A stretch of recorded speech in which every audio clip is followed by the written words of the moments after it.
Warning: the Not Thought podcast contains language and content that may not be suitable for younger audiences. Listener discretion is advised. There will also be spoilers for various anime throughout the course of this episode. Please use caution in case we discuss a series you haven't finished. Finally, the opinions expressed are those of the individual participants and may not reflect the Not Thought podcast as a whole. Enjoy the show.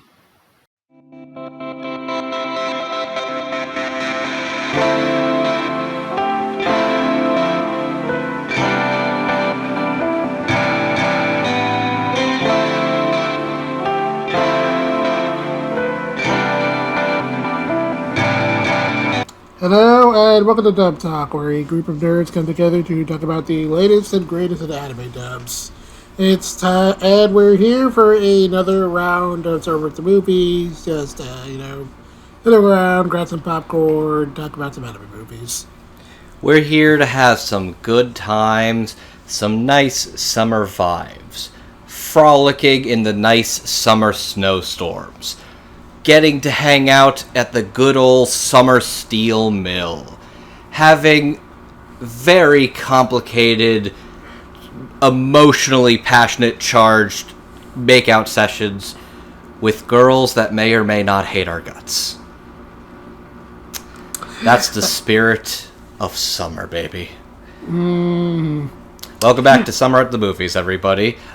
So, the funniest thing I realized when we were making up the pairs this year is we're like 8 seasons into this, so I figured, alright, the finite amount of people that we use and rotate around each time, I figured we will have done every combination at least once. This is the first time that Jet and myself are actually doing one of these together. Yeah, that's wild.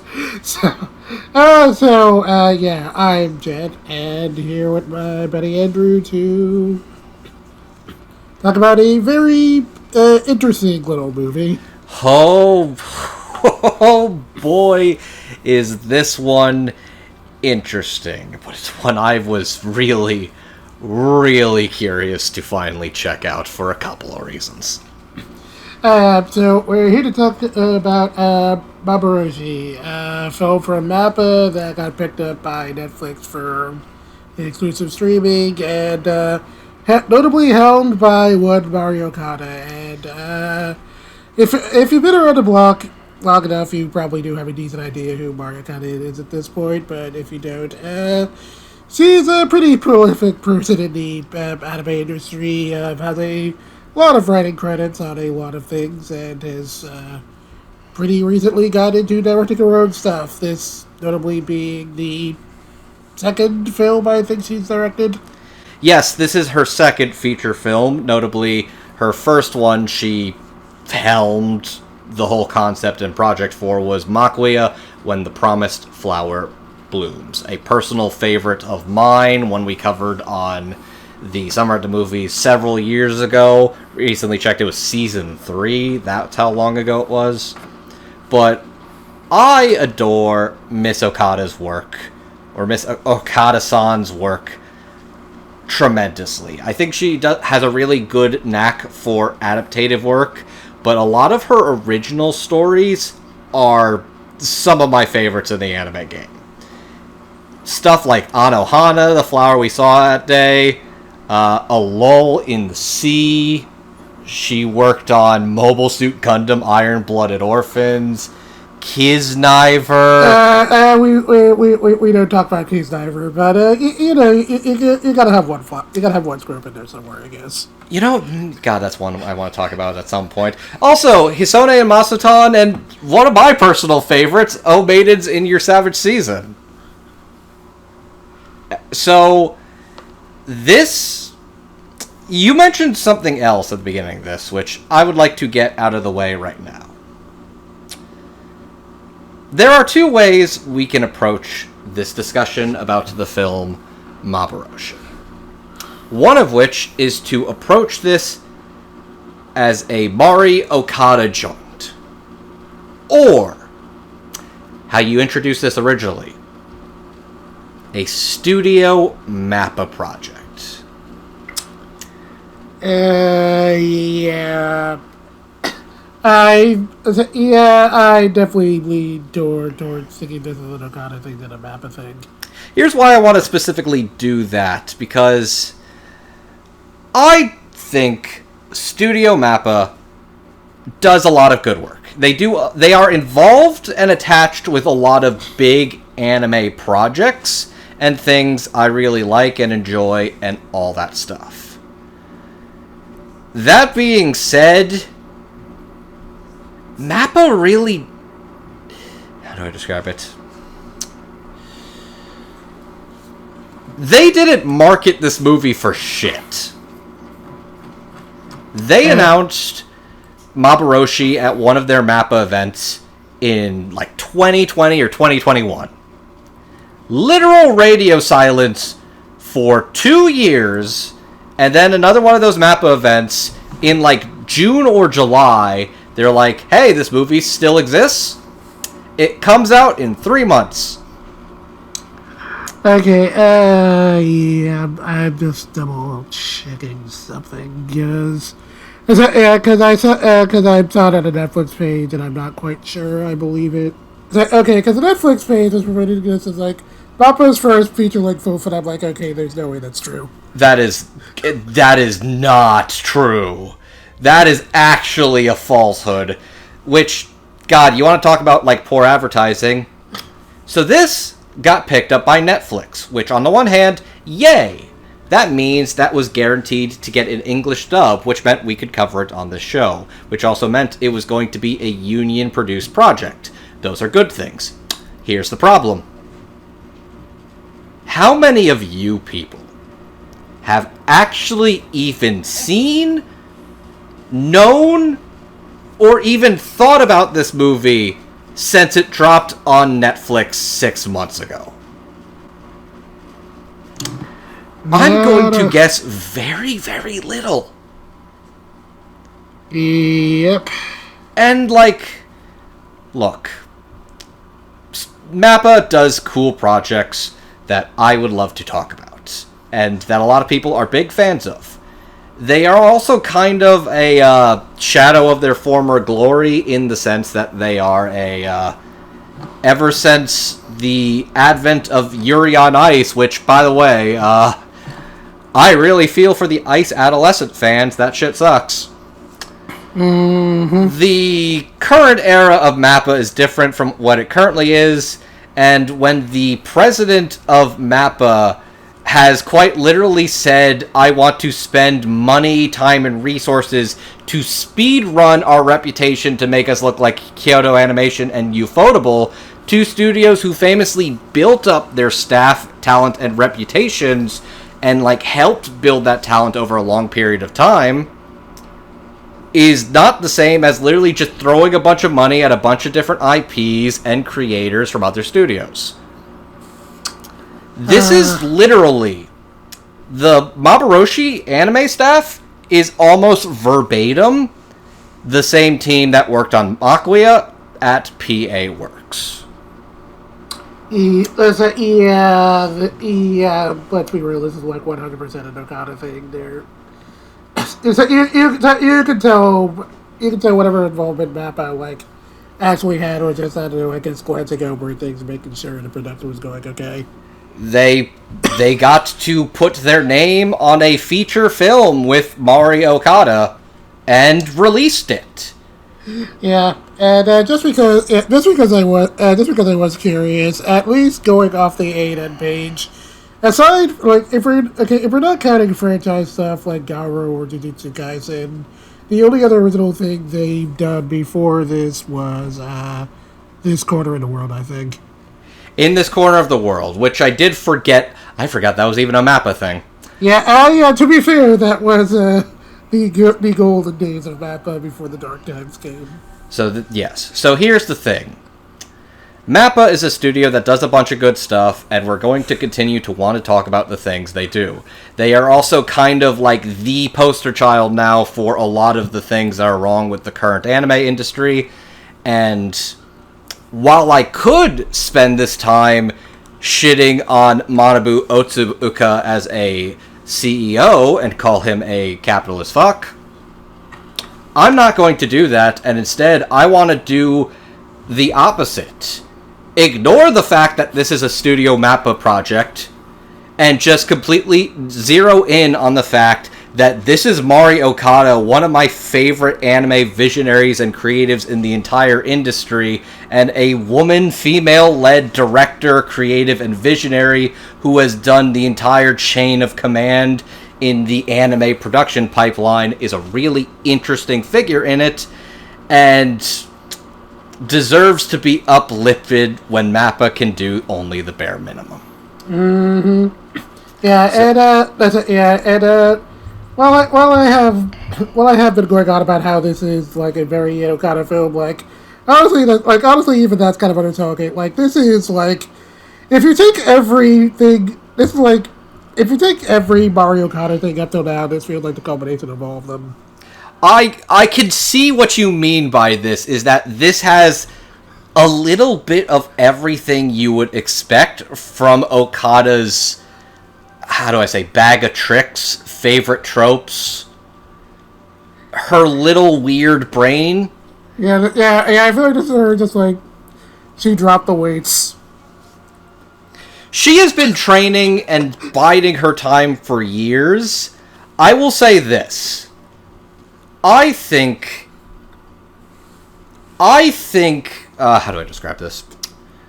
I would say by the end of my watch of Maboroshi, which if you've not watched Maboroshi, or if you did not know Maboroshi even came out, we're gonna be here. We're gonna still be here. We'll give you an hour and 50 minutes. It's fine. Then come back and listen to us talk about this. But, like, I think overall I enjoyed Maquia more, and I think Maquia is a more presentable film to mass... How do I describe this? Maquia is like a more presentable film to like a majority of like public fans or people who kind of just want like a dramatic but interesting, like bittersweet mother and child pseudo family film. I would say Maquia is like an easier sell to the normal like anime fan or somebody who's like wants like a good movie like that is a little more approachable. Maboroshi is a film that not everybody is going to like, but if you are like my friend Jet and I here, and are one of those sickos that live for Mari Okada's specific, very specific brand of bullshit, you're in for a very interesting time. Yeah, so I guess at this point we probably should talk about what this film is about. We probably should. I rambled on for a little bit there. The goal is to make sure we don't have an episode longer than the movie. So, tick-tock. Alright. So, going off the plot synopsis on A&N, young Masamune's life is a normal one. He goes to school, hangs out with friends, and practices drawing in his rural Japanese town. But then everything changes for the surreal. When an explosion at the local steelworks factory literally shatters the sky, the town is cut off from the rest of Japan, the seasons begin to change, and people stop aging. Everyone tries to continue on as normal, hoping that if they hold on long enough, the world will right itself. Yet, as the days pass, nothing changes, until the day Masamune's classmate Utsumi sneaks him into the factory to help her take care of the mysterious feral girl that's living there. So, Jet, if I had to describe, because I will say this, a lot of my thoughts right now is I have seen this movie a couple of hours ago for the very first time, so a lot of this is very fresh, raw, and I'll admit, I'm still trying to figure out and process a couple of things about what happened in it. So I'm hoping tonight's discussion is going to make things a little more clear once we put a couple of these loose puzzle pieces together. But you have seen this at least 2 or 3 times now, right? This would be time number 2. Okay, so this is your second watch. My first impression upon watching this, it's like what if Fooly Cooley was a lull in the sea. I would say that doesn't sound entirely inaccurate. Because I was thinking it feels like it's got the same level of like, I'm just kind of stuck in this town with my friends and buds, but I don't know what I want. I don't know if I can go anywhere. All that our town is this factory and mill, and everything's just kind of at a standstill. While also reminding me a little bit of the vibe, aesthetic, and melodrama of something like A Lull in the Sea, which I actually forgot that one was a Mari Okada joint. But then it's like, oh yeah, that has like a romance quadrangle. Oh, yeah. Stay tuned. So I should have known it was an Okada thing. Yeah, stay tuned. The Lull in the Sea is definitely going to be relevant months later in this discussion. Okay, so I enjoyed the interesting vibes of this one a lot. It's very strange, melancholy, and would you say Stephen King-esque in a way? Maybe. I don't have enough familiarity to say that with absolute certainty, but I think you gotta get what you're saying. Okay, here's what I'm going to do. I'm going to make our resident Stephen King people watch this movie, and I'm going to ask them if they think this is kind of Stephen King-esque. Babe, you lived in Maine, so you're a Stephen King expert. I'm going to make you watch this movie. You're asking the wrong person. Okay. I may have lived in Maine, but that doesn't make me a Stephen King expert. I've never read any of his books, thanks. Fake fan. Anyways. See, you should go check with Amon. He would be able to help you. Okay, so we'll get Amon to edit this one, or part of this one, so he'll understand. Anyways. So, we should probably talk a little bit about who worked on this particular dub. Yep. So, as always, we will start the discussion by talking about the folks behind the booth, the ADR voice directors, and writers for the dub. So, on voice direction, we have Tia Ballard, assisted by Christian Lander and Felicia Gill. And on scripts, we have Caitlin Elizabeth and Graham Calloway. Tia Ballard has directed such dubs as Kono Ototobore, The Royal Tutor, and Akame-kun. Christian Lander only has one other dub credit, and that's for Rising Impact. And Felicia Gill has done dub directed on such series as Hamu Delusion, Rockabot, and Isekai Quartet. Caitlin Elizabeth has done scripts for such series as Debo Memorial Keys, My Happy Marriage, and Oku Theater Chambers. And as for Graham Calloway, this is their only writing credit. So, how are you feeling about this one, Andrew? So, I want to say, first things first, I was really looking forward to this one, because even if Mappa forgot to market this one... Oops, sorry. I guess I had a little bit of residuals left in me. Even though this project had kind of been very quiet for a while, I wanted to see Mari Okada's next film. I also want to say, Tia Ballard and Felicia Angeal directed 2 of my favorite dubs last year. Tia Ballard directed My Happy Marriage, and Felicia Angeal directed Heavenly Delusion, that Disney will try and tell you is called Tengoku Daimakyo. So when I saw that they were working on a new dub together at Studio Ayuno, hell fucking yes, I was excited when I heard that. And even though this is like a relatively like smallish cast, I think there's a lot of like really solid, really striking performances. Even a lot of the smaller ones, it felt like there was a distinct voice or performance vibe they were going for. As well as a couple of people who I'm less familiar with that really made a very good first impression on me. And our main leads are... They are no strangers to this podcast, but I feel like it's been a long time since I've seen both getting to star in a brand new anime dub together that's not like a sequel thing that they've been cast in years ago.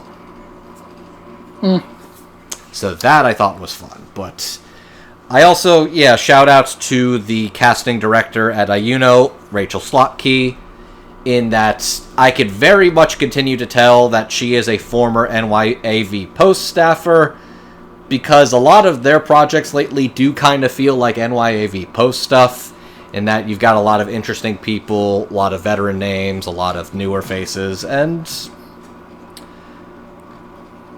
How do I describe this? There is somebody who's not a child actor, but compared to a lot of the other people in the cast, I think is like 20? 21? Yeah, he definitely sounded younger. Oh shit, even younger than I thought. 18. Okay, well, we'll get to them in a bit, but all in all, I think I need another watch of this to fully appreciate, because a lot of my focus this time around was kind of like trying to figure out what the hell's going on, dude? But... So I feel like I need to do this a second time again to really appreciate a lot of this. But I could tell going through this is a solid, strong dub. And I like what I've heard of it.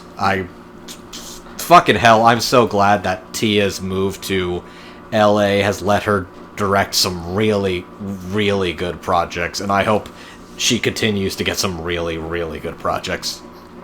And yeah, shoutouts to her team as well as the adaptation team, which had to work with weaving the mystery of what this town was, what everybody is, and trying to make it a little... I think they did a good job with the mystery aspect of this, as well as just getting a lot of the complicated emotions across.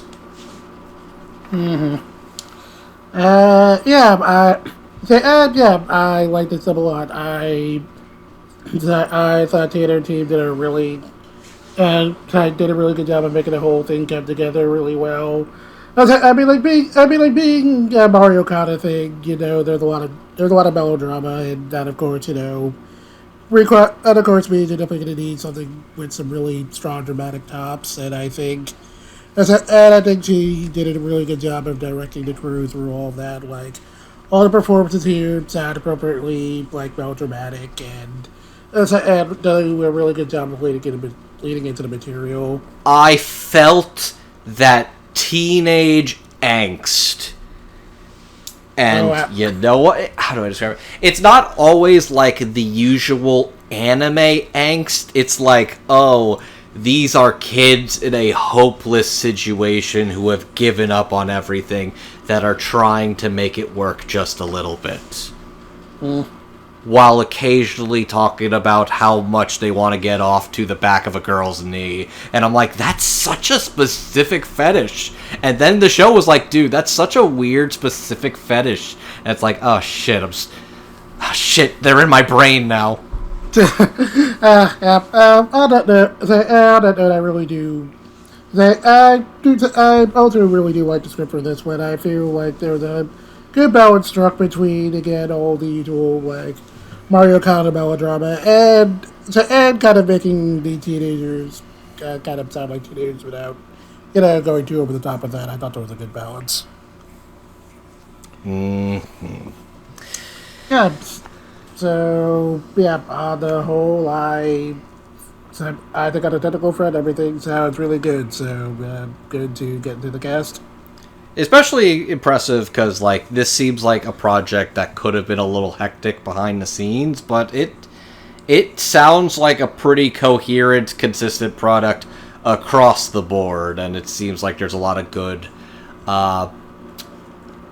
balance among the cast and crew of this one, and it really came across exceptionally well there.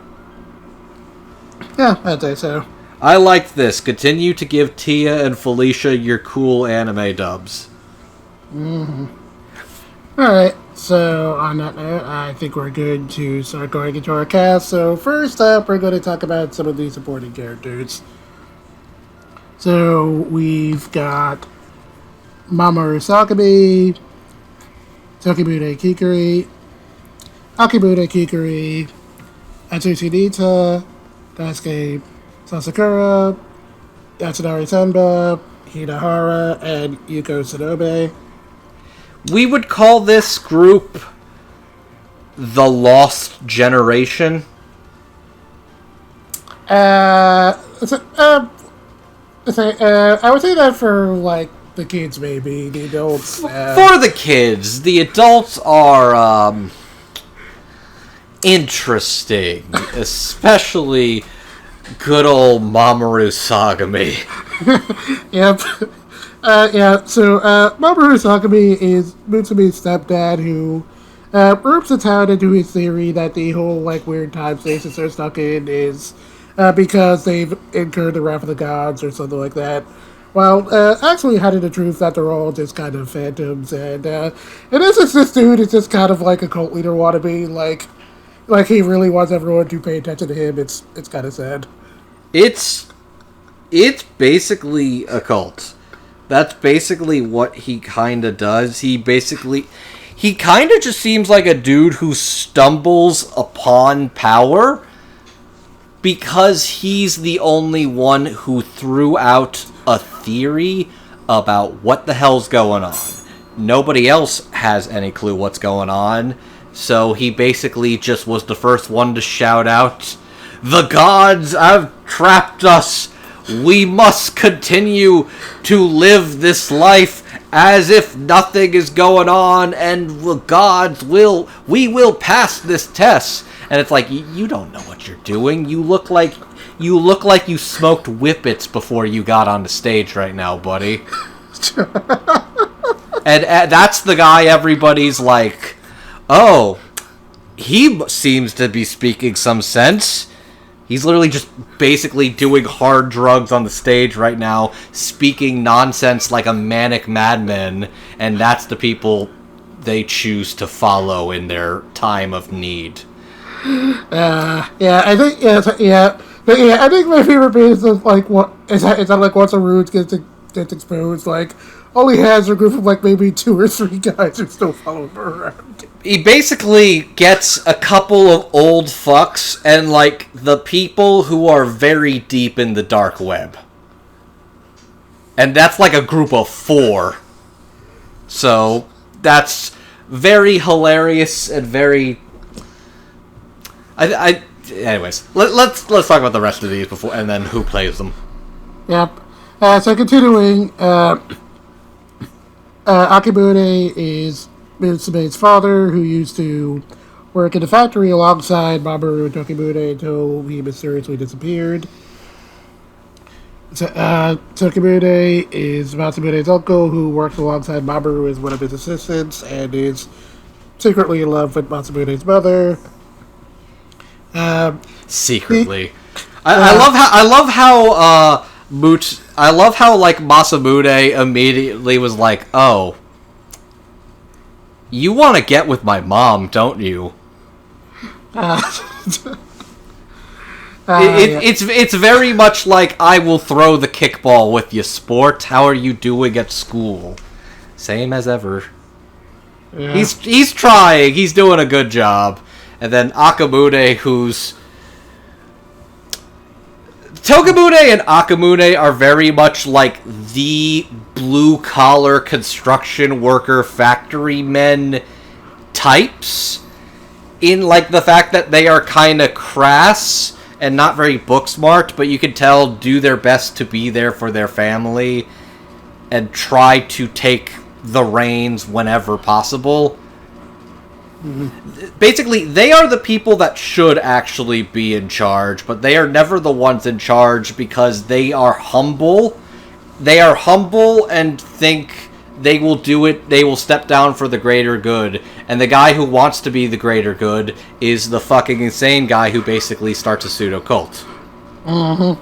Basically, the best person for the job is never the person who wants the job. And the person who wants the job is probably the worst person for the job. Yep. So continuing down the list, Atsushi is one of Matsumoto's friends who gets into a relationship with another girl named Hina. Sasahara is one of Matsumoto's friends who's basically just that one guy from your middle school friend group who just never shuts up about how horny he is, just literally never. He's the guy who you hang out with, and he's like, he's not actively he's not like a super creep, but you could definitely tell that like he brags about like how over summer break he got to bang like 12 chicks or something, and you got to see so many boobs, and like trust me, he's got a super hot like banging supermodel. Don't worry, you guys don't know her, she's from Canada, it's fine. He's that guy. Yep. He's that guy. Exactly. Continuing, Hina is one of Matsumoto's friends who has a crush on Atsushi and gets into a relationship with him like halfway through the movie. Sunba is another one of Matsumoto's friends who is constantly worried about the future and is extremely anxious about the whole time station situation in the town, and that doesn't exactly end very well for him. Okay, so like, I just need to look up a picture of one of these characters again, and I need to ask, so Hina, the one that midway through the movie confesses to Nita, oh my god, I'm blanking on her name. Do you remember Code Lyoko, Jet? Yes. So, like, Hina looks like Yuki from Code Lyoko. Yeah, I can see that. She does look a lot like Yumi. Is it Yumi? Okay. Yeah, it's Yumi. It is Yumi, not Yuki. Okay. It has been a while, but she looks just like Yumi. She's got the exact level of haircut, and, like, she's kind of got, like, the same, like, puppy dog love thing going for her. Yeah. I can see that a little bit. And yeah, as for all these other characters, like Sasakura is, he's the big boned pervert character that means well, but is definitely a little bit of like the shit kid that you're friends with, not because you are ride or die hoes. It's because you're in a town with like 200 other people, and he's one of the people that actually stands you. Yep. And then last for our supporting characters, we have Yuko, who's one of Matsumoto's classmates who has a crush on him, and isn't particularly fond of Mutsumi because you can tell that Matsumoto has a thing for her, and that whole thing ends pretty awkwardly. I'm gonna be honest, the biggest surprise to me... Okay, that's not the biggest surprise. One of the biggest surprises to me in this movie is that Yuko is not a lesbian with a one-sided crush on Mutsumi.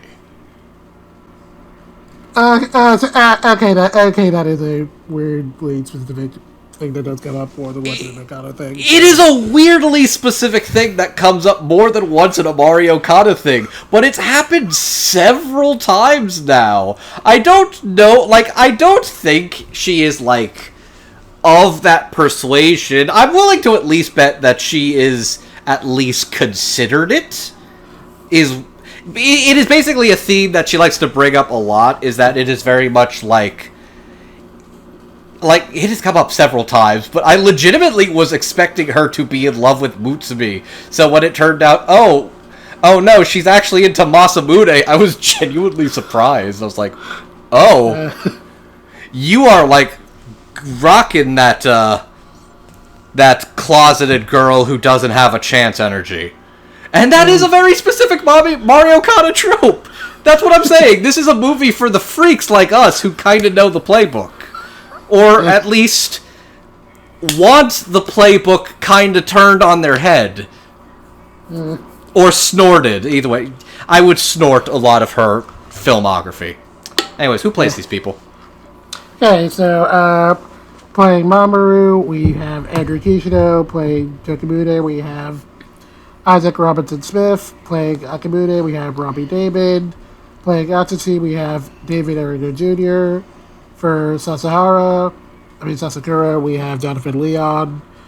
For Hina, we have Valerie Rose Lohman. And for Senba, we have Brandon Eggman. And for Yuka, we have Lizzie Freeman. Andrew Kishino has played his characters as Raizo in One Piece, Koki Kari in The World of the Few, and just because I know Ahmad would probably hold me at gunpoint if I didn't mention this, Raika, otherwise known as the Uncle in Uncle from Another World. Oh, wow. Yep. Isaac Robinson Smith has played such characters as Donatello Versus in JoJo's Bizarre Adventure Stone Ocean, Jose Carlos Sakato in Guard and Way of the Lone Wolf.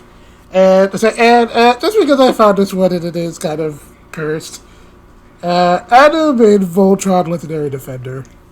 Oh my god, I know exactly which one you're talking about. Wow, I can't believe you brought Adam into this. Yeah, so for those who remember Voltron Legendary Defender, Adam was Shiro's boyfriend. The one that they marketed as being like a big deal that Shiro was like had a boyfriend at Comic-Cons. He gets one scene and then he's out of the show. And I know that probably wasn't the fault of the of like the team working on it. It's more on the hype men who are like, "Oh yeah, you're gonna be Shiro's boyfriend. It's gonna be a big deal." That is. He's doing a lot of good anime and like voice work stuff, so I'm happy for him that he could get recognition and notoriety outside of Voltron. Yeah, I'm glad his career is going well. It's just I saw it and it was like I couldn't not mention it. He's oh my god, I forgot he's an X-Men 97. Yeah, he's gonna be fine. He's gonna be fine. Yep. Continuing, Robbie Damon has played such characters as Mamoru Chiba in Sailor Moon, Miko Shiranto in Megalobox, and Megami Fusuguro in Jujutsu Kaisen. David Arano Jr. has played such characters as Sven Glassite in Lord Elmoloy's Case File. God. Lord Elmoloy II's Case Files, Real Zeppelin Greystones. Man, I really hate having to say that full thing. I applaud you for actually going saying the full title. You are a good man. I try. Tomioka Tsukisaka in Summer Ghost, and Buyon in Time Patrol Bond, and Jonathan Leon has played such characters as Katsuji Yamagishi in Tokyo Revengers, Drop in Goodbye Don Glees, and of course Maru in Heavenly Delusion. Valerie Rose Lohman has played such characters as Kurte and Ishira, Kokiku in Okuni Inner Chambers, and everyone's favorite character, Rachel in Tower of God. Oh my god, that was Rachel? Oh wow. I actually did not know who played that character. That's really funny. Yeah. Brandon Eggman has played such characters as Shizuru Chikami in Bell, Kurio with Lou Over the Wall, and Hodaka Morishima in Weathering with You. Oh! Wait, is that the main character of Weathering with You? I believe so. Oh, fuck! Wow, I didn't actually realize that. Oh, shit. Yeah, and then lastly, Lizzie Freeman has played such characters as Kotoko Iwanaga in Inspector, Trish Una in JoJo's Bizarre Adventure Stone Ocean, and Kaya Samori in My Happy Marriage. I'm going to let you take the start on this, but if I had to offer a suggestion, I think we should talk about the kids first before we talk about the adults. Yeah, I think we could probably go in reverse order. Okay. Yeah, so Yuko and Senba are probably in the movie the least because They get whisked away, if you will. Yep. Which, okay, so I wanted your read on that. So basically, throughout the movie, people whose hearts and like feelings begin to like crumble and fluctuate get disappeared by the sacred wolves. What is your read on that? Yeah. My read is that that the whole thing is kind of supposed to be some elaborate metaphor for stagnation, and I guess to some degree those characters were going through a major change, and magic wolves said can't have that, so they got whisked away. So basically, because they had the goal to leave this world and change, they were erased from the world. Yeah, that was my read. Okay, that's a read. Here's, I guess, what I wanted to ask about the concept of what these characters are. We are going into full movie spoilers. The people of this town and of this world of Mifusi? I think it was like Mifune or... I think it was Mifune or Mifusi or something. They are described as phantoms. Basically stuck forever in a period of time. I believe specifically the period of time they are stuck in is like 1991. Yeah, basically the gist was that we see at the beginning of the movie there was an explosion, and presumably presumably most of them died in that explosion, or at least a few of them did. I'm trying to figure that out. The impression I'm getting is that this is a movie... God, I'm just going to drop a whole bunch of spoilers tonight. Shit. Because I'm trying to be subtle, because there's a bunch of like stuff I really like that's like I want to talk about. Like, I'm going to talk about Your Name. I'm going to talk about Sunny Boy. It's like the people of this town... It's like they are ghosts living in the aftermath of the Your Name meteor strike. But they are metaphysical concepts separated from the real selves, like the kids in Sunny Boy. Yeah, that kind of seems mostly accurate, I would say. It seems mostly accurate. Like, this is why I say this is a movie for fucking weirdo art house sickos and Mari Okada stans like us, and not necessarily somebody I think I would recommend who, like, wasn't familiar with this kind of anime shit. That's what I'd say. Like, I think I could recommend Maquia to people, like, normal, casual fans in my life. Maboroshi is a movie I can recommend to, like, the people that actively seek out anime and are in-depth, want to know about this kind of discussions on, like, A&N reviews and podcasts, like, literary discussions. Because this is a not complete read. This is kind of like trying to figure out what they're going for, in that they are... Because I'll be real, I wasn't sure if there was a real living human counterpart for every single person in this town. That's it, yeah, like, the only ones we know for sure are Mutsumi and Masamune. We only know Mutsumi and Masamune for a very specific reason, which we will get to. But there is a decent read in that a lot of the people in this ensemble are dead in the real world. That could be true. That could be false. There's a real interpretation that, like, a lot of the people that are phantoms lost to this period, lost to this town, are in fact gone and dead and buried. At the very least, the one I'm anticipating is for real dead in the real world is Akamune Kikuri. That is Masamune's dad, because he meets somebody he will never meet. It is found pretty explicitly that he is at least definitely dead.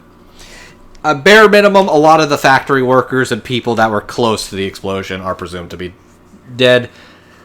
This is a movie, like, it feels a little bit like it is also a Twilight Zone episode, in a sense, in that way, where there's people that are stuck in a period of time, and it's like, what is the truth? What is the reality? And the reality is that the people here are stuck in a point of stagnation and will never grow up and move to be anything else or desire to be anything else.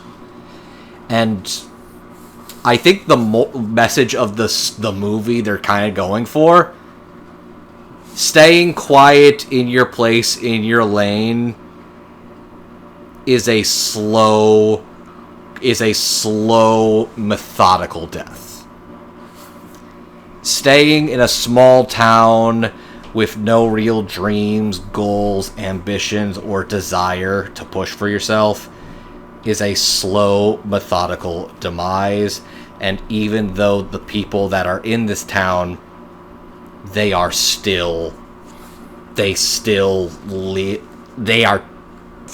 technically alive as long as they stay where they are, but none of them are truly living or have any desire to live. But if they show that desire to want to live, to want to change, to want to escape from this place and moment in time that they are forever trapped in, they are erased. This is a movie about how the stagnation of staying in the life you live, never moving, never changing, never desiring anything, is a slow, methodical death. And the people will tell you that that is good, that is just. You will live a happy, fulfilled life, but you're not really living. Mm. Wow, I just came up with that off the... Woo! Woo! Oh, well, I wasn't going to stop you. That was a good one. Yeah, no. A lot of this was like, I was trying to figure out what I think this movie's going for, because it's kind of unclear, and I kind of realized as I'm sort of sitting here formulating these ideas, I think that's what they're going for. And I'm kind of vibing with that a lot more. I'm going to love... I think I'm really going to like this movie a lot more on a second rewatch. Fuck, which characters were we talking about? We were talking about Yuko and Senba, since they don't stick around for too long. God, I can't believe that was the kid from Weathering with You. Senba's a good boy. I think he's a good boy, and I wished him well. Yeah, I thought Brendan did a good job kind of getting across the constant anxiety about like all this stagnation that's going on, and being really worried about if they're even going to have a future, which definitely does make it pretty unfortunate that he ends up fighting it like halfway through the movie. I realize a lot of the kids of the Lost generation, I'm going to stick with that, a lot of these actors are not like children, but a couple of them I know seem to be younger actors. I know Brandon Eggman was relatively young when he started Weathering with You, and I know Jonathan Leon is also relatively young as well too, so I find some of that pretty interesting. Brandon does a good job for the small time he is there, but I think he's a very fun, kind of calm presence compared to his other friends who are a little more distant or like chaotic. He's kind of like... Senpa's kind of like the Double D who's hanging out with the Ed and Eddies of his group. I can see that a little bit. Mm-hmm. And Yuko, I really like Lizzie Freeman as an actress. She's really gotten a lot of big roles. And I really liked her as Yuko. She's got a lot of that sad, like, unfulfilled romantic desire that she knows, like, she kind of thinks she's never gonna win, and that people are making fun of her for trying to be true to herself, and like that kind of tears her apart, that she wanted to actually be brave and move forward with her feelings, and like she thought she was being made fun of, and then when she decided to change and push forward, she was erased. That whole situation was pretty sad, and I thought that Lizzie, it's a thing we're probably talking about a lot throughout this entire time, but I thought she did a really good job getting the teen X across of like, trying really, really, wanting to express your feelings to your crush, but everyone around you is making that really awkward. There's also that sort of like bittersweet thing of like, these are all like middle school going on high school kids, where it's like not a lot of them have really figured out what they're feeling yet, and a lot of them do stupid shitty things to lash out. Like Yuko is kind of like walking without shoes for a while, and at some point Mutsumi, her friend, just kind of took her shoes, because it's like, well, I mean, she took my shoes without asking. I thought it was only fair. I was like, why did you do that? That was so rude. I was like, because I felt like it. Kids are assholes sometimes. Yep. Even the ones who are your friends sometimes. But, yeah, I thought they did a really good job getting those fun, complicated emotions. And speaking of fun emotions, Nita and Hara have a cute little relationship for a little bit, in that it's just like, well, I think we're dead, and the world we live in is going to fall apart. We might disappear tomorrow. You want to go out? Sure. Bitch. Yeah, I thought that whole thing was pretty cute, and I do appreciate that it just like ultimately culminates in an incredibly silly car chase. Yeah, so this is a movie of people who can't move on and grow up, but I guess in the middle of bumfuck nowhere, if you're 14 or 15, what else are you gonna do? You might as well learn how to operate a car. What are you gonna do? Hit somebody? There's like, what, 200, 300 people in this town? Fucking no animals? Yeah, I'm guessing the reasoning was that they've been in this stasis long enough. They're like, well, you know what? Let these kids have a driver's license. What's the worst that can happen? This really is like a oh my god. Oh my god. Okay. Hey, Jet. Yeah. Remember when I said a lot of these kids were like Ed, and Eddie? Boy, where are we going with this? I'm saying Maboroshi is the Ed, and Eddie purgatory theory made manifest. Oh god.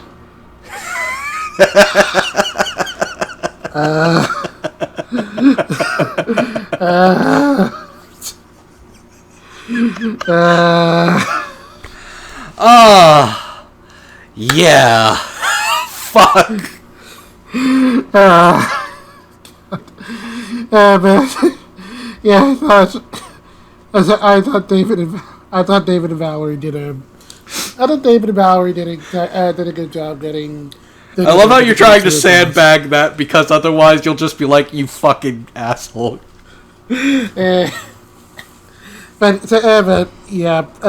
Thought that David and Valerie really did do a good job kind of getting the dynamic across. I thought it was pretty cute, and again the whole like silly car chase me, because he was really worried that like if Mutsumi goes back to the real world, everything's gonna fall apart, and I thought that Valerie did a really good job of kind of getting the fear across there pretty well.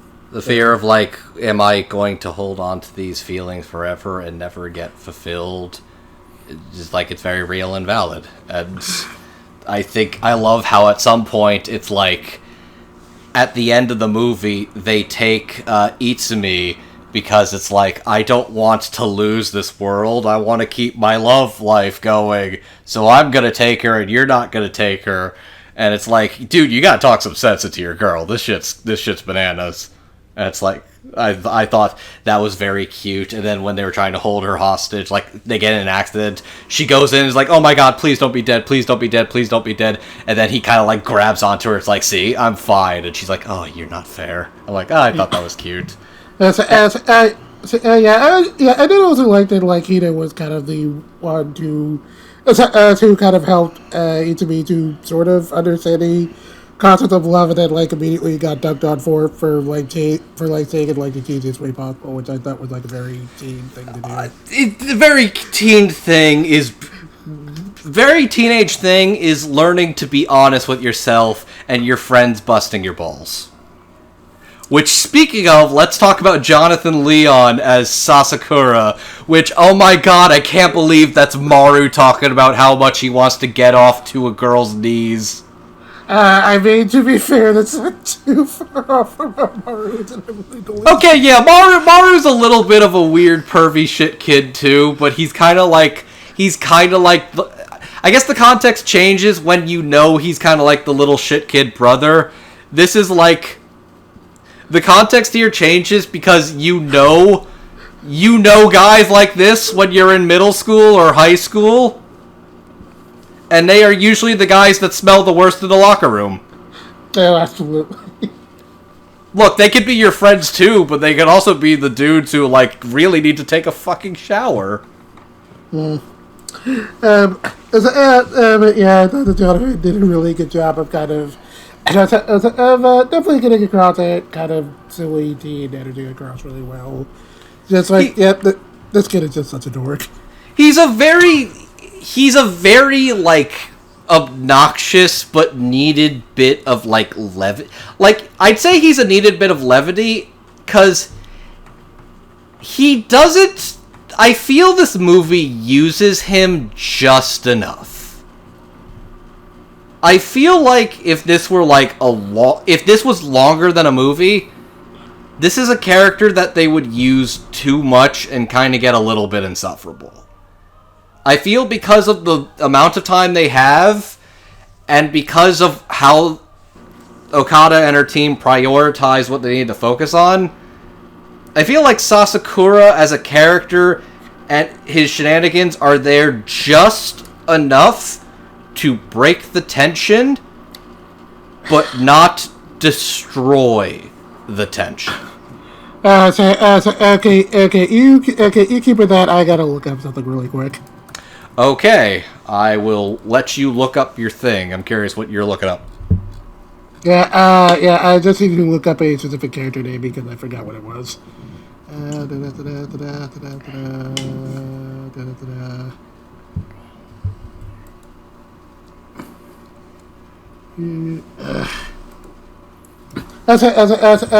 screw it. I can't find a name, but I'm just gonna. But literally, when you were bringing up, this character would be obnoxious if he was in the show. If this was like a TV series instead of a movie, and he was in like every episode. Because I know what you reminded me what you reminded me of when you said that. What? That blonde kid in Clannad. Oh my god! Oh my fucking god! Are you talking about Sunahara? Yes. Oh my god. I like Sunahara too, but that's super fair, actually. Shit. Oh fuck, I can see it right now. Oh, that's funny. No, I like Clannad, I like Sunahara. That is extremely fair. That is a show with 50 episodes, and sometimes Sunahara is a bit much for 50 episodes. So that's fair. But I do like this squad of kids. I think they're there just enough to support the main crew of people and to get across the desire of being a kid in a town. And I like the fact that they are stuck. They want to feel anything. And sometimes to feel anything is to feel pain. Is to do things that are gonna hurt. That are going to, like, physically cause an emotional reaction because they want to feel anything. Like, they're very subtle about how they go about that, but, like, if they really wanted to go crazy, they could do a lot more dangerous stuff to try and create that false sensation of trying to be alive. But I think they did that just enough to kind of be subtle and play their cards there. So you want to talk about cults? Yeah, let's talk about the adults. Oh, I said cults, but I guess that's also true. Robbie thought the movie too much, but I thought he did a good job as Akibune. Robbie sounds like, if I had to describe it, Robbie does a surprisingly stellar job sounding like, how do I describe this? The guy who knocked up your mom, like, just out of high school, didn't really have any goals or ambitions for himself, but he just knew he was going to live and die in this town, and he wants to take care of his family no matter what. Yeah, I think that's accurate. Because, yeah, it's very much that same level of, like, this is a man who does not amount to much, but he wants to do right by his family, even the literal found family. But I think Robbie does a good job. I will say, I think there's one part of the movie that I think is a little clumsy. I think it's an effective scene. I think it's a necessary scene. I think it's a little clumsy. And I'm talking about the notebook from his dad. Okay, yeah. Probably wants that dude. Yeah, that part did seem kind of like there had to be a more natural way to do that. Like that could have worked if they literally just had like one scene in the movie where he talks to his mom and it's like, when are you gonna get rid of dad's stuff? And it's like, it's been a long time. I just feel like if I actually go through the effort of trying to get rid of his stuff, then he'll really be gone. Just literally have a scene to establish that, like, the box of memorabilia of dead dad is there. So that when they're finally dealing with it at the end of the world, dude, you gotta read this. And that would have come up a little more naturally. I don't think it's a bad scene. I think it's a necessary scene. I think it just needed literally, like, exactly, like, 60 to 90 seconds of, like, establishing the dad box. Instead of it just being like, oh, look what I found. This very important notebook. Yeah, that was a little clunky, but... Like, I can forgive it because it's necessary, but it's like, if this is a movie I am being a little more critical of, and I have to work hard to try and figure out, like, I'm getting my film theory brain back in play, which I haven't gotten to use this organism in quite a while. It's kind of nice, actually. But I think Robbie does a good job with that particular character, and I also really liked Isaac a lot as the uncle. I think he's got, like, a very sincere, like, warm gruffness, if that makes any sense. It's like, if you gave him a hug, you would feel how prickly all of his beard hairs are, but you could tell he's awkward and he's trying to be emotionally available, even if he doesn't have, like, the understanding of how to be emotionally available with his family. Also, dude really wants to fuck his brother's widow, and you know what? That is just messy enough to be something I would expect out of Miss Okada. That is far from the messiest relationship we're going to explore tonight. Yeah, I thought I did a pretty good. I thought I did a pretty good job with that. Just making him come off with like a regular dude that's kind of trying to do his best in this town.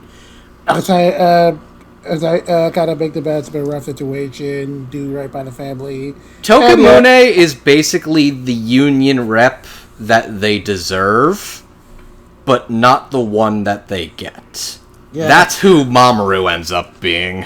Not a whole other thing with the mom. I did find it extremely funny that like the one time he does try to bring it up, he just kind of like dismisses him in like a very casual way. I like the fact that it's like, look, right now all I want to do is be a good mom, which is basically saying, I don't want to be a woman.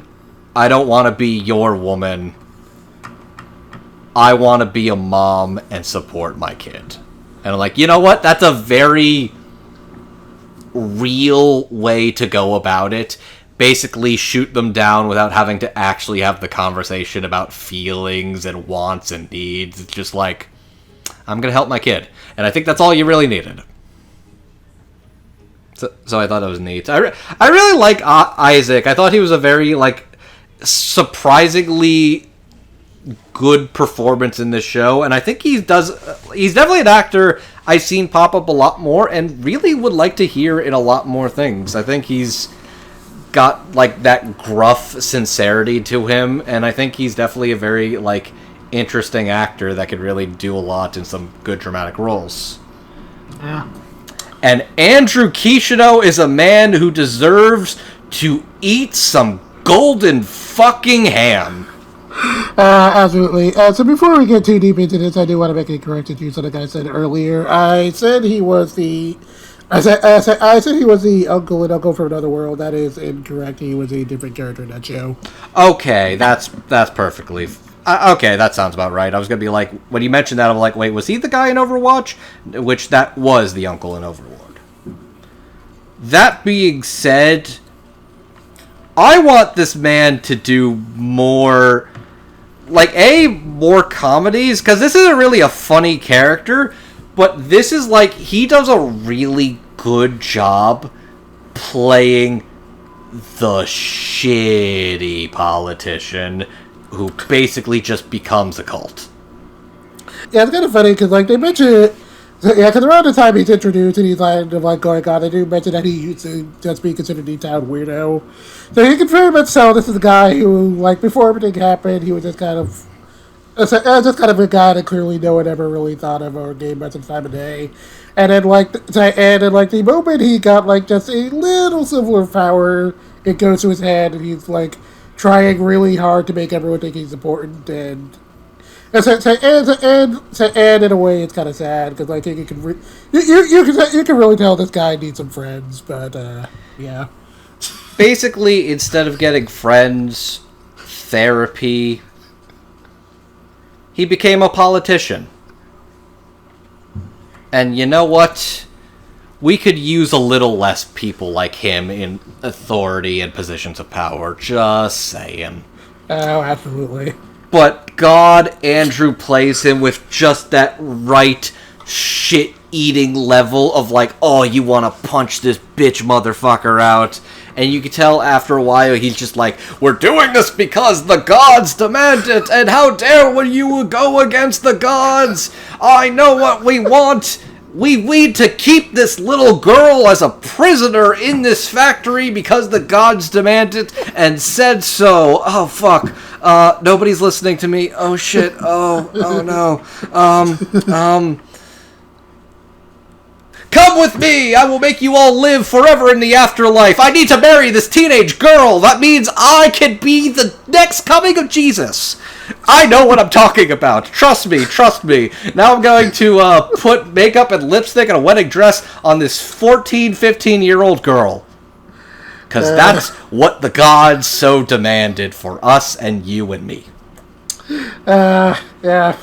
It's like it seems insane and out of touch, but it's like legitimately that's how it works. That's how it works. I am the next coming. I am the great Messiah. I am the Lord's almighty righteous messenger.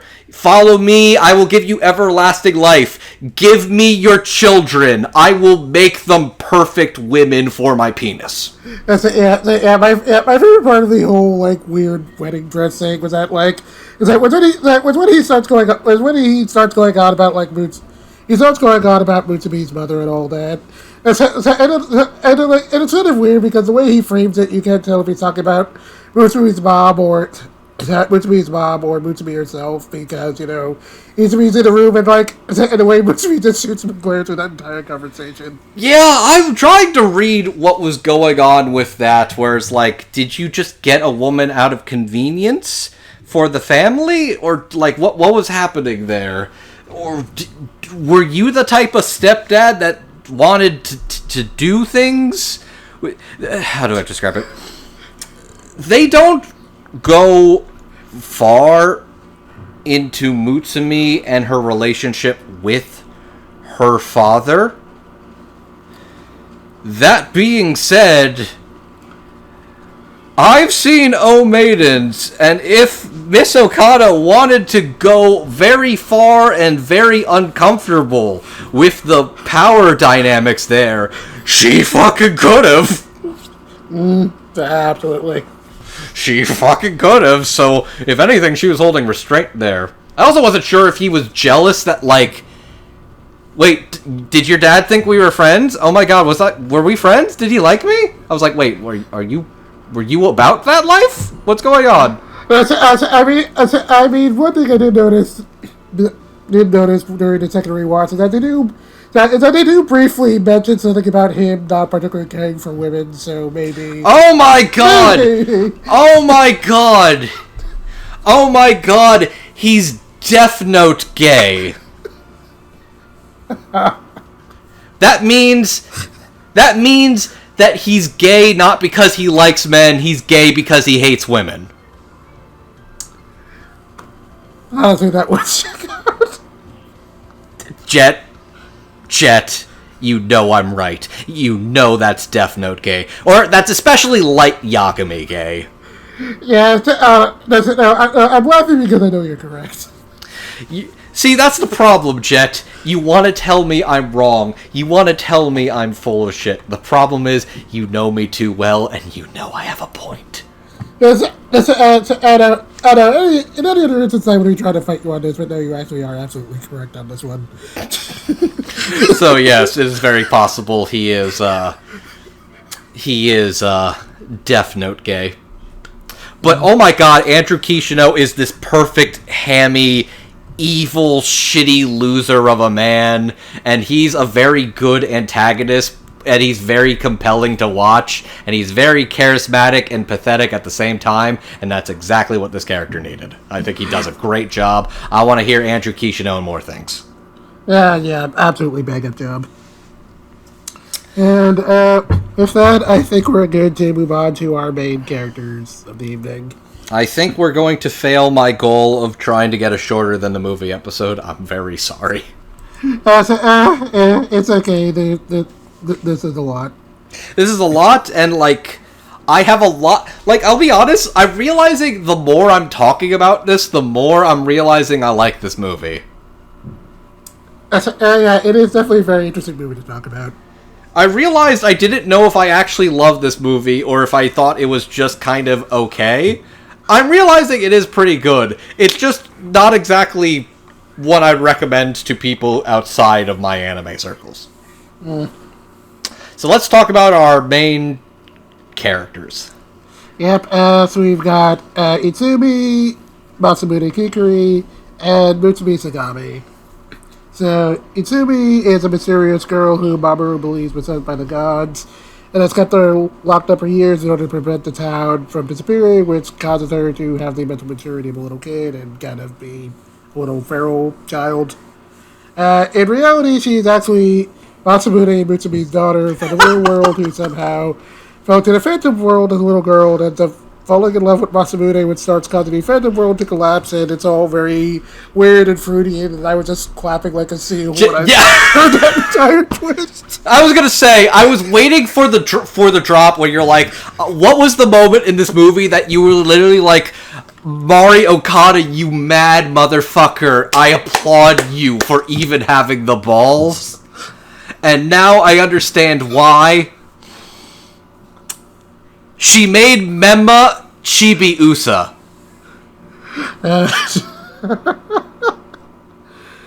Yeah, it's basically just that. It's like, they basically, like, it is, yeah. Oh, God. And then, Masamune and Mutsumi. Yeah, Masamune is an angsty teen boy who likes drawing art and has a very strong hate crush on Mutsumi, and thinks that he and the rest of the town have no future until Mutsumi decides to rope him into helping her take care of Mutsumi. And then lastly, Mutsumi is the stepdaughter of Mamoru, who was taken by the Zagami family when she was young and was put in charge of taking care of Mutsumi, who she presents, and she also has a thing for Masamune, but similar to him, she can only really express that through loads and loads of teen angst. Oh, it is. Oh, their relationship feels real in the sense that, oh, I believe these are some shit kids. These are some shit kids that have, like, a lot of, like, hang-ups and are trying to figure that out. I can't believe there's a love triangle between an actual family. It's... The funniest thing is, I don't even think this is the first time that Okada has explored, like, Freudian, like, unrequited love in the form of time travel, because I think that's what her blue sky is. I just don't know, because for some reason nobody ever licensed that movie, and that came out in, when did that come out? 2019! Yeah, I don't know. All I know is that when I got to this twist, I was just kind of like... I mean, again, you know, you try not to dig too much into, like, the personal history of, like, the people who make things when talking about art, but, like... But I know Mari Okada has kind of expressed having, like, a weird relationship with her mother, and that's kind of what came to mind when I just saw everything going on with, like, Mutsumi and Itsumi. Oh, yeah, when you realize that this woman has a lot... Sometimes good art is from people who have very weird lives. I need to go read her fucking autobiography that was translated by Frog-kun, but I think that's only digital, and I really, really want to read that. But... yeah, I can believe that Mari Okada is a person who has a strange relationship with family, because the end of the movie is basically the daughter realizing that okay. I think we need to talk about who plays these characters, because I'm just gonna keep fucking talking. Okay, so Itsumi is played by Kitana Turnbull. Masamune is played by Max Middleman, and Mutsumi is played by Judy Toronto. Kitana Turnbull, her only other credits are playing the characters of Kaede, Yatsue, Ai, and Haruto in My Oni Girl. So since this likely predates that, I'm pretty sure this was her first anime thing. Okay. And, she's in, did you ever play Neo The World Ends With You? I have played that game. She is the character of Koko Adarashi, if that helps for anything. I would need to see, like, a character picture to remember which character that is. On it, we're doing it live. Adarashi. That is, ooh, this character looks cute. This one. 3, 2, 1, check the chat. Okay, yeah, I think I vaguely remember who this character is. She was pretty fun. Oh shit, she was in the series of unfortunate events. Carmelita Split. Holy shit. Wow, that's a blast from the past. Also, she's only 18. Oh, dang. Yeah. So, remember what I was talking about in the beginning? Oh, sorry, you're still actually talking about who these people have played. My bad. No, it's fine. Continuing, Gina Toronto has played its characters as Carol and Carol and Tuesday, Fada and Black Clover, and Katarina Clays in My Next Life as a Villainess, All Roads Lead to Doom. And then Max Middleman has played its characters as Asase Nakajima in Bungo Stray Dogs, Meruem in Hunter x Hunter 2011, and because it is extremely relevant to tonight's discussion, and we're talking about Mari Okada, Knew it. Hikari Sakashima in Alone to See. Fucking And the knew reason why this is pretty significant is that I don't know if it was necessarily his first anime lead, but it was definitely like one of his earliest ones. So like, this is just coming full circle. We're also talking about how, hey, remember when I was talking about A Lull in the Sea having a romance quadrangle? So, like, one of the romance arcs, one of the potential, like, crushes in A Lull in the Sea is Xanthi Wynn's character, who is, like, his step niece, who has a crush on him when she's a kid, and then magic years pass, things happen, it's a little complicated. We'll get to that episode eventually, Beth, I promise. Yeah, there's some... This woman likes her some Freudian stuff. Oh, absolutely. I was literally wondering, like, where they were going, because there's kind of, like, a scene where, Itsumi is, like, not really kissing him. It's like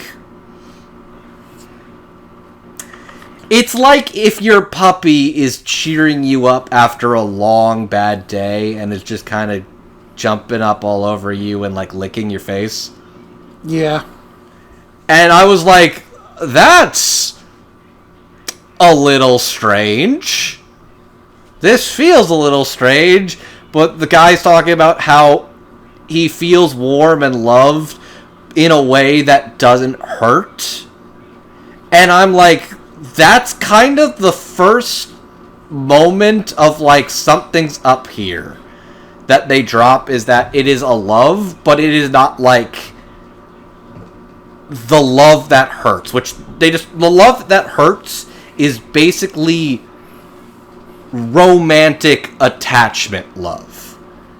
If it makes you feel pain in your body, in your chest, that is that. But the love that he felt there was kind of like warm, safe, familiar, which I was like, that's a little weird. And then it's like, oh, that's why. That's fucking why. Oh, boy. How do we... okay, which of these characters do we approach first? Okay, I think I know how we gotta do this. We gotta start with Itsumi. What did you think? Because I gotta say, knowing this was given to somebody who's not like a child actor, but like was particularly a young actress, she got a really, really hard character to make work. And it's like, okay, here's what we're doing.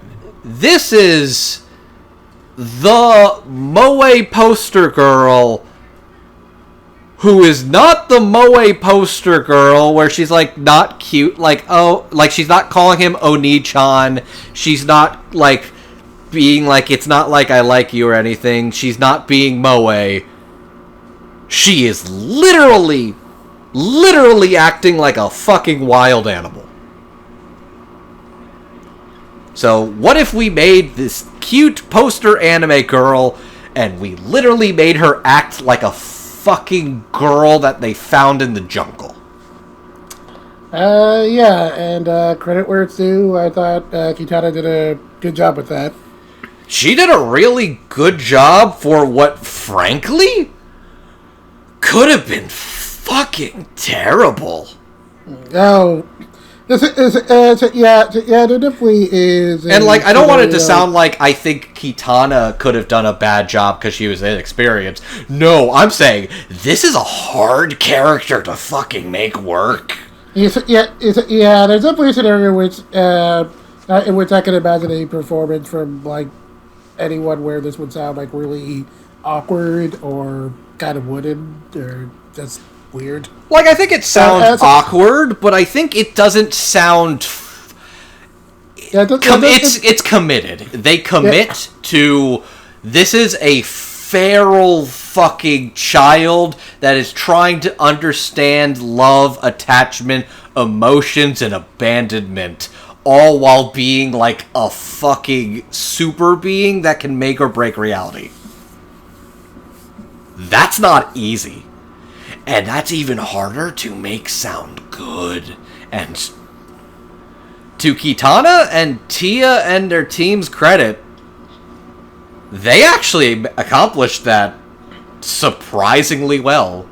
I really liked the performance. Definitely got all the feral energy across pretty well. And I think Elton did a pretty good job of the evolution over the course of the movie, where she does kind of gradually start to speak a little more clearly, understand emotions a little bit better, and then of course handling all the melodrama of falling in love with her dad. Okay, look, she doesn't know. They know because of rips in time that it's like, oh shit, that's us. Which I do enjoy the angle of, like, that's why Mutsumi's such a distant bitch to her. Not because it's like she's like the forbidden child. It's like, if I get too attached, I'm gonna fall in love with you. And you're never gonna leave. You're never gonna want to go home if you love me. If I love you. I need you to hate me so you can go home to the real me who loves you. And that's a fucking weird angle to do that, but they do a good job getting all of that to come across, and then also making it like rivals in love in a weird way that only works because Mari Okada's got the fucking juice!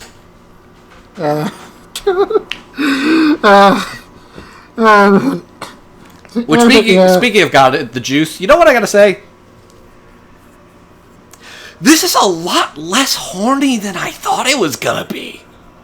I was like, like, I was looking at the previews for this, and I figured it was gonna be, like, really, really spicy, and, like, parts of it are, but, like, for the most part, it's, not that horny.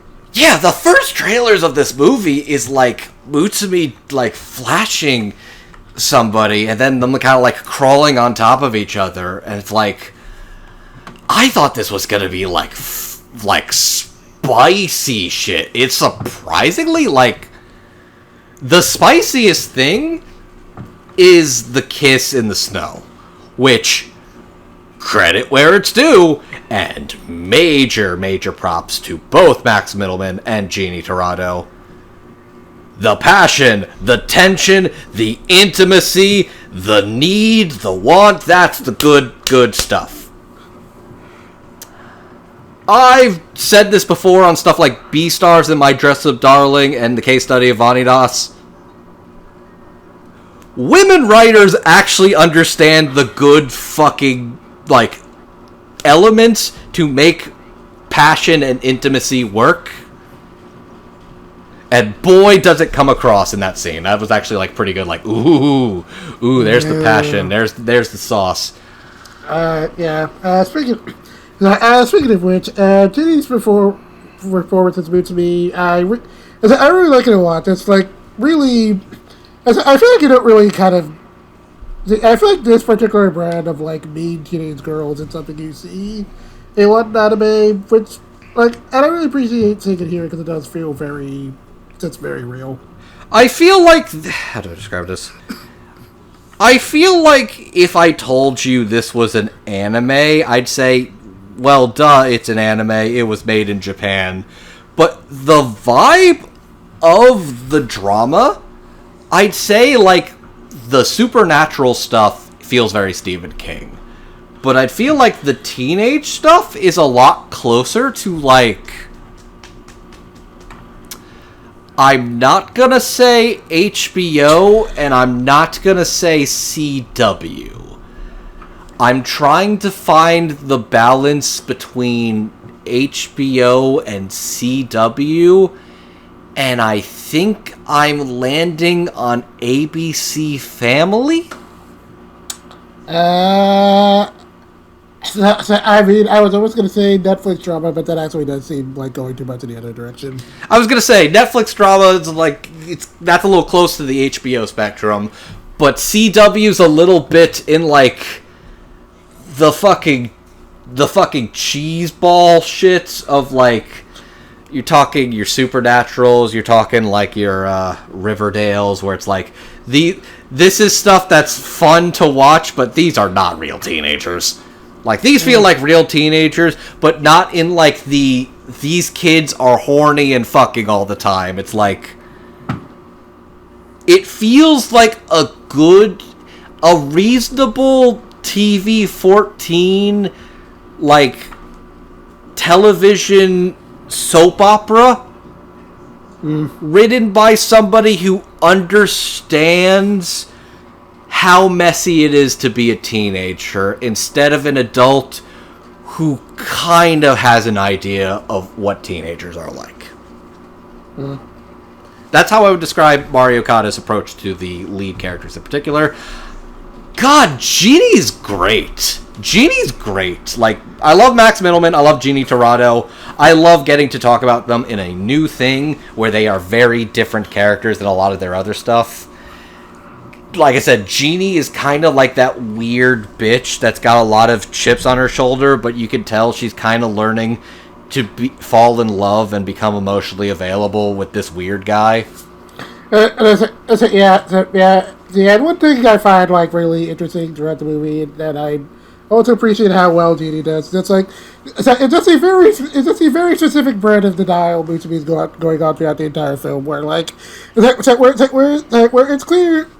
pretty clear she likes Matsumune, and Matsumune kind of knows it too, but she's really desperate to just not even admit to it necessarily, but just like I guess just like not give him the satisfaction in a way. It's like, oh, it's just one case, it's not that big of a deal, or like little things like that. How do I describe it? So, you know how Kaguya-sama Love is War is a whole comedic spectacle about getting the other to fall in love first? This feels like what actual, like, love being, like, a battle is. It's a bunch of, like, kind of stubborn assholes who are like, yeah, I guess you're alright, I guess. God, you're so fucking stupid. Why do I want to make out with you under the moonlit sky? Fuck. Kind of like that. Yep. And they fall pretty good. And you know what I also gotta give them credit for? They do a good job, and a convincing job, playing their older alternate world selves. Oh, yeah. Because, like, Max and Jeannie are both actors, like, I associate, like, playing, like, younger characters, and, like, they are playing what I'm assuming are, like, them in, like, late 30s, early 40s, and actually switching into that and leaning into it pretty convincingly. I'm gonna be real with you, Jet. I thought older Masamune was Ray Chase for like at least 2 lines. It did sound that deep. Like like rewatching it, I couldn't tell it was Max, but like it was definitely a lot deeper than what I'm used to for him. It wouldn't surprise me if he was literally using Ray as a reference, because, like, they're pretty close in the loud and very annoying thing. It's like, it really did sound like Ray Chase for a line or two. I was pretty impressed with Max doing the older Masamune in particular. And I was pretty impressed with Max doing really, really good, compelling teenage boy angst. I feel like in recent years we kind of got a little bit too used to like him, kind of doing to him being chosen lead or what's Blue for, but fuck.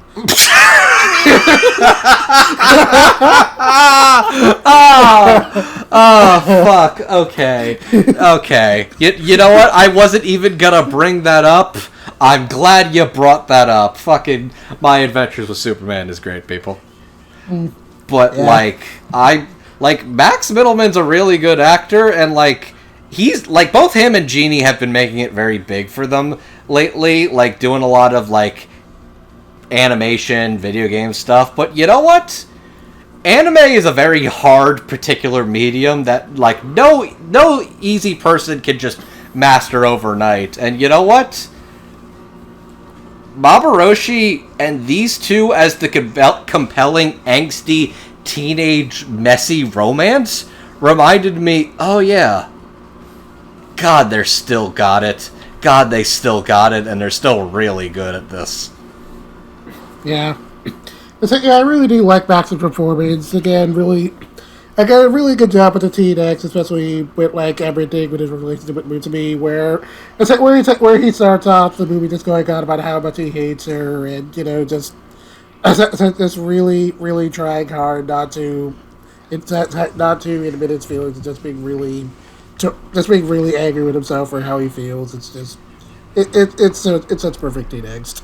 Like I mentioned Fooly Cooley, I actually think Masamune really fulfills a lot of the similar emotional beats as Ranta does. Or Taku. Is it Ranta or Takun? God, Amon's gonna kill me. Takun is the nickname. It's Takun. Who fucking cares? It's Takun! God, that's stuck in my fucking brain forever. I still hear it sometimes when I sleep. But no, he kind of fulfills that similar thing that Takun does, where he's a shit kid that really just kind of feels hopeless and aimless while trying to deny what he actually wants. He wants to be an artist. He wants to get out of this town, and being with the girl he loves makes him feel alive. He doesn't just want to aimlessly live. He wants to feel alive. And even if this world ends tomorrow, he'll feel like he lived, that he got to live in it.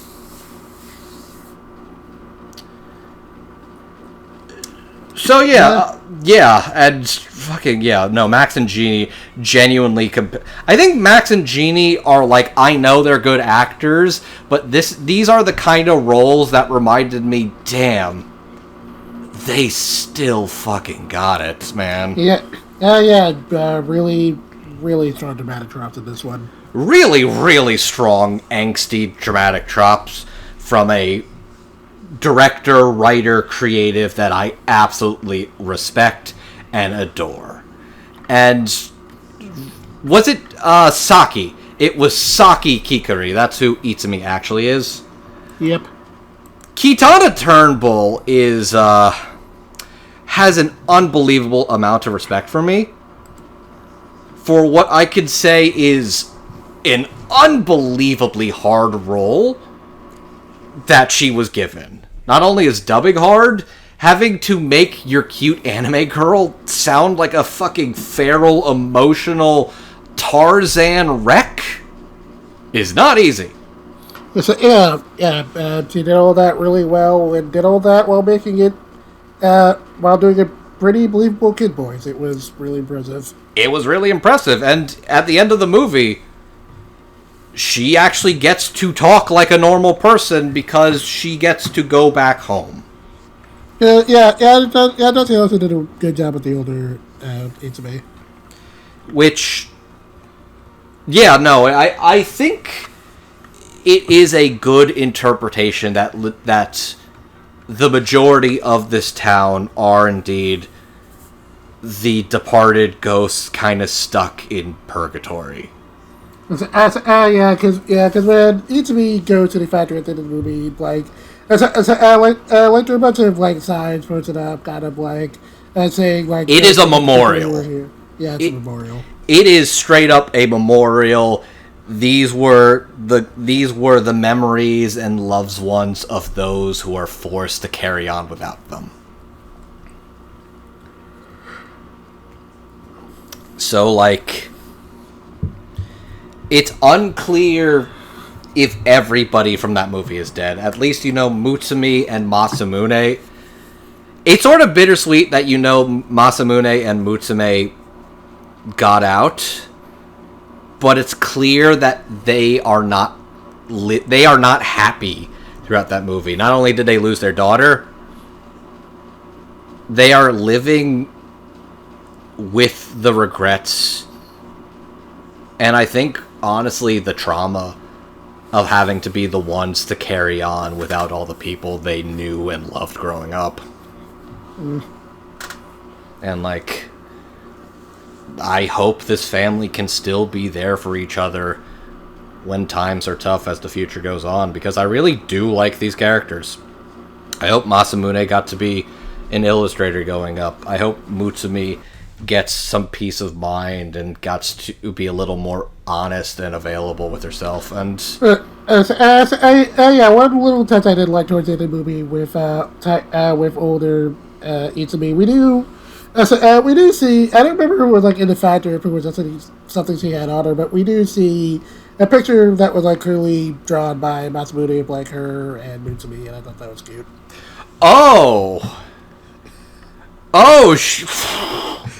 Okay, I did forget about that, yeah. Wait, does that mean this movie works on Pokemon Forever rules? Not incorrect, I guess. Yeah, cause like... Oh no, okay. We're going into time travel stuff instead of, supernatural stuff. I think we're getting a little far from the plot, but... Wait, hang on. Who do you think was the taxi driver? I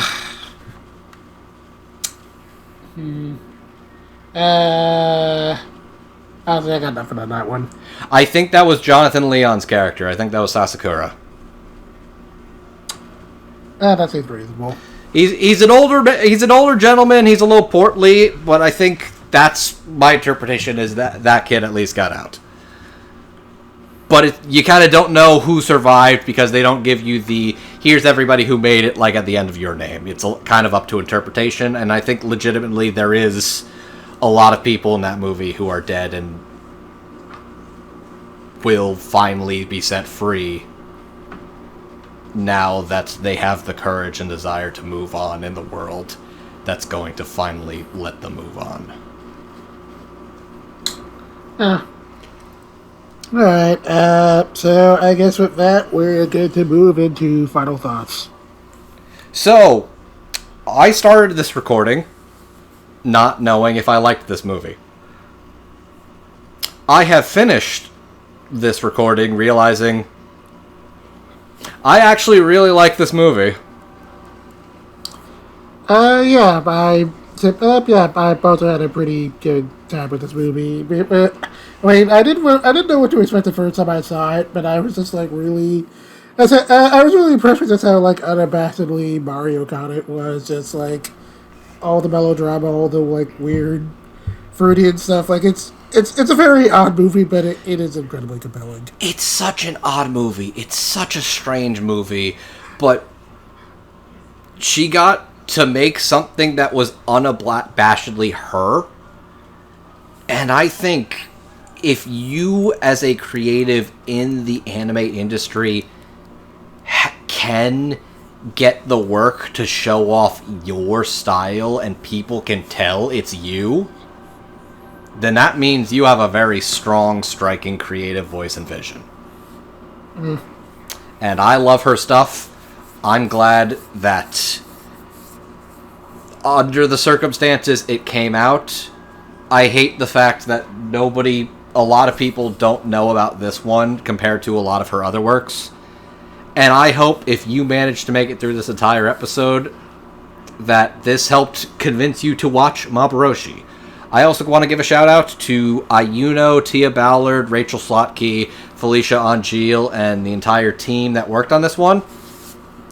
This is a pretty strong dub.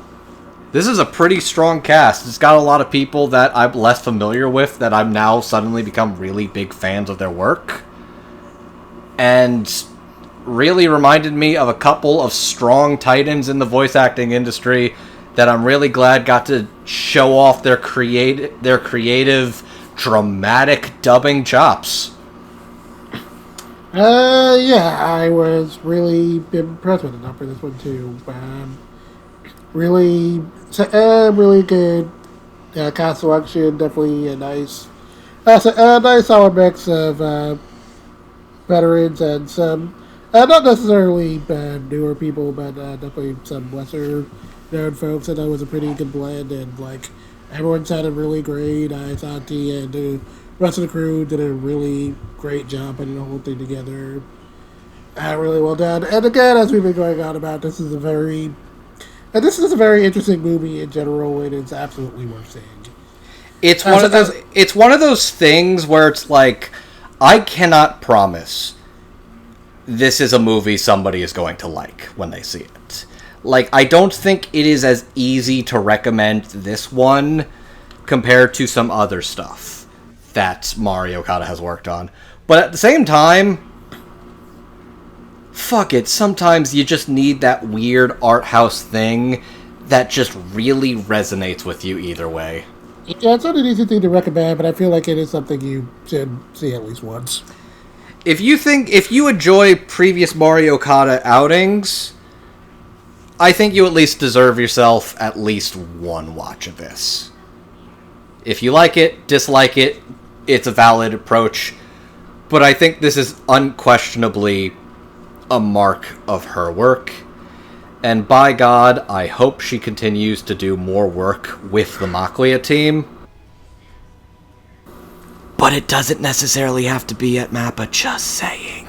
Okay, I'll be real with you. I would be very, just genuinely, honest to God, shocked if her next thing is at MAPPA.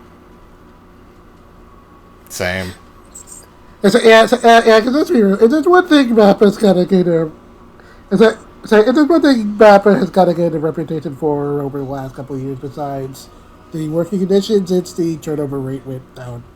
Just anyone of any note who's there, it's just like they're gone for a year or two.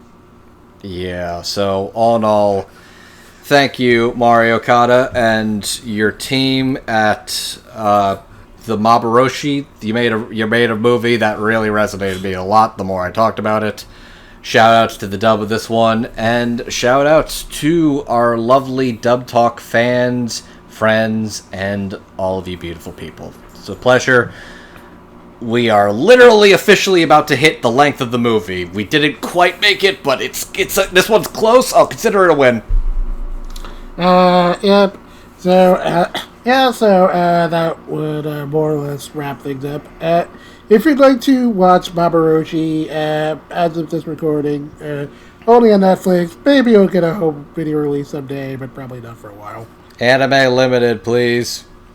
Which would be nice. And if you'd like to follow anything that we do, we are the Dub Talk Podcast. We have new episodes going up every other Friday. You can usually on YouTube and also on audio-only platforms like Podbean or Spotify. And you can also follow us on the social medias, the Blue Skies, the Instagrams, and Elon Musk's site, just, all the places. And Look, I will be dead and buried in a purgatory ghost in another dimension that may or may not have a strange love triangle with my weird family members before I ever call it X. same. And if you'd like to support us, you can do it through a one-time donation through our Ko-fi, or you can be one of our lovely patrons. And before we end things tonight, I'd like to give a shout out to our patrons. In the $5 tier, we have Bruce Valenti, Megan's mom and dad, and Michelle Travis. And in the $10 tier, we have Anthony Brown, Howie Westacow, Crypton Akinda, Julie W., Gibwa Soup, and Otaku Anthony. Thanks for your support, guys. We always appreciate you. We love you. It's always a pleasure. And Jet, I know we work together a lot on the Dub Talk podcast, and you can find us over on Surreal Resolutions Podcast O&A, where we talk about the latest in anime news. It's fun getting to do an episode one-on-one with you, actually. This was actually a surprisingly fun and cathartic experience for a very strange movie. I really had a lot of fun chatting with you. I know I'm a bit of a blabbermouth, but honestly, it's fun getting to do this one with you. Thanks, man. Thanks for having me. I know it was a lot of fun. You definitely gave me some stuff to think about with this, so I definitely appreciate you kind of taking the break on this. Trust me, I had a lot of thoughts, but you had a lot of the structure, so hey, I think we make a pretty good team. Mm-hmm. And with that, yeah. Yeah, I think that's more or less wrap things up for tonight. So thanks for listening, folks, and until next time, Otaku on. Please continue to tune in for the rest of the summer for more Summer at the Movies. I think next time is a movie about making movies. So, double movie inception works out. See you all next year for the Summer at the Movies, and Otaku on.